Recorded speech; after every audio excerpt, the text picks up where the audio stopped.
It promised to be a busy summer for 14-year-old Lydia Brink. Camp was just a few days away, the days packed with the teenager's plans. We went to a movie and she just barely tapped me on the stomach and it made me cry. And so that was what made her take me to the hospital. It was that trip that would change Lydia's plans within hours. A word that wasn't in a 14-year-old's vocabulary would shape a family's life. When you hear those words, leukemia, for the first time, what's your biggest fear? I was like, what's that? And then she was like, cancer. An unusual form of leukemia called T-cell that doctors first thought might be stomach ulcers. The reality of it just really didn't strike at first. It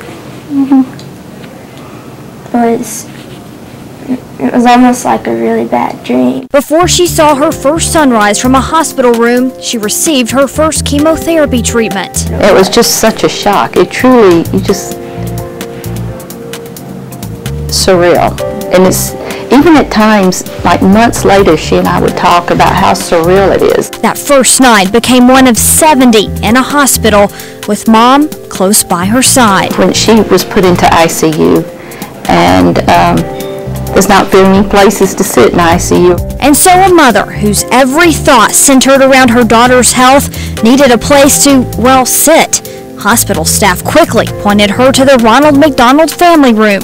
Staffed with volunteers, the family room inside T.C. Thompson provides beds, snacks, showers, and a small piece of normalcy to 21,000 visitors a year. It was Linda's oasis during those first weeks, and soon the house across the street would become the same for Lydia. We knew she had a really important doctor's appointment that we didn't want to miss, and it was the ice storm that kind of came in January. It was when it snowed, so we knew, and we reserved a room, and it was so nice just to go across the street to the hospital. It's that location that Lydia's doctors say offers not only a sense of convenience for families, but an important part of treatment. With her condition as fragile as it is, she needs to be in the very close vicinity to the hospital. Delay in getting attention, if she were to get more sick, can be catastrophic. If there was no Ronald McDonald House, this poor girl would have to be in the hospital continuously. With a strong course of chemo behind her, Lydia is in remission and now receiving radiation to block the cancer from spreading to her brain. She's only getting 2 weeks of treatment and it shouldn't cause too much difficulty, but at least we won't be blamed on the hair loss, right, Lydia?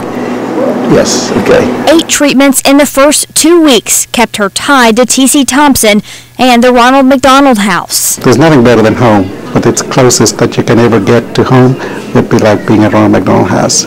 When she finishes a treatment, she can come back here and immediately, if she needs to, go to sleep or rest or eat. And doctors hope after months of treatment, Lydia will soon be able to do those things at home, something this talkative teen has hoped for months. I'm looking forward to get back to being with my friends. That's what I missed the most. Somebody of her wonderful nature deserves a good prognosis, and she'll get it with this.